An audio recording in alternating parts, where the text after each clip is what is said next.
نبی کریم صلی اللہ علیہ وسلم نے ارشاد فرمایا، جب تم میں سے کوئی شخص کسی عورت کو نکاح کا پیغام بھیجے تو اگر ممکن ہو کہ اس کی اس چیز کو دیکھ لے جو اس کے نکاح کی طرف داعی ہے تو وہ ایسا کر لے۔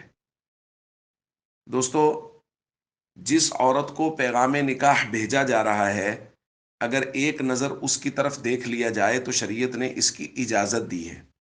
حضرت مغیرہ ابن شعبہ رضی اللہ تعالیٰ عنہ فرماتے ہیں کہ میں نے ایک عورت کو پیغام نکاح بھیجا تو نبی پاک صلی اللہ علیہ وسلم نے پوچھا، حل نظرت الیہا، کہ آپ نے اسے دیکھا ہے؟ قلت لا، میں نے کہا نہیں۔ آپ نے فرمایا فانظر الیہا فانہ احری ان یؤدم بینکما، اور اس کی طرف دیکھ لو کیونکہ یہ زیادہ لائق ہے کہ آپ کے درمیان میں محبت اور الفت کو یہ بڑھا دے گا۔ تو جہاں پیغام نکاح بھیجنے کا پختہ ارادہ ہو وہاں ایک نظر اس خاتون کو دیکھ لینا، اس کی گنجائش ہے، اجازت دی گئی ہے۔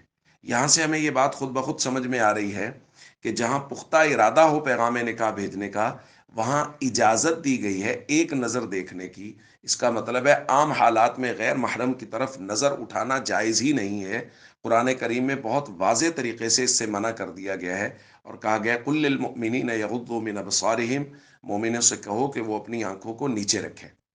تو اس لیے اس ضرورت کے پیش نظر کہ کسی جگہ نکاح کا پختہ ارادہ ہے اور پیغام نکاح بھیجنے کا ارادہ ہے، تو اگر اس عورت کو، اس لڑکی کو دیکھ لیا جائے جس کی طرف پیغام نکاح بھیجنا ہے تو شریعت نے اس کی اجازت دی ہے، کیونکہ یہ زندگی بھر کا فیصلہ ہے۔